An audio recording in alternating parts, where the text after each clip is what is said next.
Hello friends, কেমন আছো তোমরা? বরাবর 2023 সালের মতোই 24টাও আমাদের থেকে চলে যাচ্ছে। তো যে বিষয়টি নিয়ে আমি আলাপ করতে চাচ্ছি আপনাদের সাথে, সেটা হচ্ছে এই ছবিটি।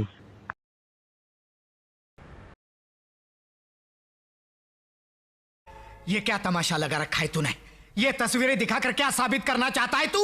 আমি ভাই বেশি কিছু বলবো না, আপনাদের শুধু ছবি দেখাবো, তাহলে আপনারাই বুঝতে পারবেন কি হচ্ছে ঘটনাটা। Double kill. এই সময় কম, শুরু করো। ভালোবাসা ফুরায় না, আলো আলো আমি কখনো কন্যার ব্যাগ ধরে থাকে, হাসত কুকুর কখন যে গাড়ি সবল মারে। আমার মনে শান্তি নাই গো রাজা, সুন্দর মুখ দেখা বললো না রাজা, ডাইনি একটা। আসলেও কিন্তু স্থায়ী হয়েছে, দেখুন আপনাদেরকে আমি সবই দেখাচ্ছি। और अभी तो रुको, क्लाइमैक्स अभी बाकी है।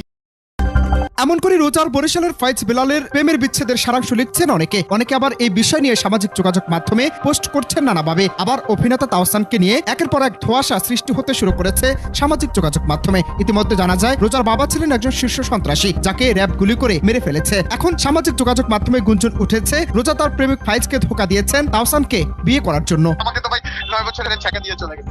তার বিদেশ যাওয়ার সময় 50 লাখ টাকার মতো আমার কাছ থেকে নেওয়া হয়েছে। এক মাস আগেও ফোন দিয়ে আমার সাথে সব প্যাচ আপ করতে চাইছে। ব্রেকআপের রিজনও তাসানি ছিল, স্ক্রিন থেকেই ছিল রিলেশনশিপটা। আর যেটা হয়েছে আমি আসলে গতকাল পর্যন্ত জানতাম না। গত 3 মাস মধ্যে আমাদের মধ্যে ব্রেকআপ হয়েছে, বাট তারা তখন দেখতেছি বিভিন্ন নিউজ। সব জায়গায় খালি দহিল মারলো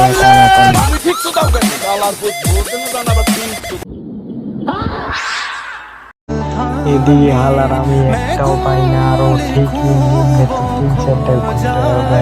আমার বন্ধু, আরে বন্ধু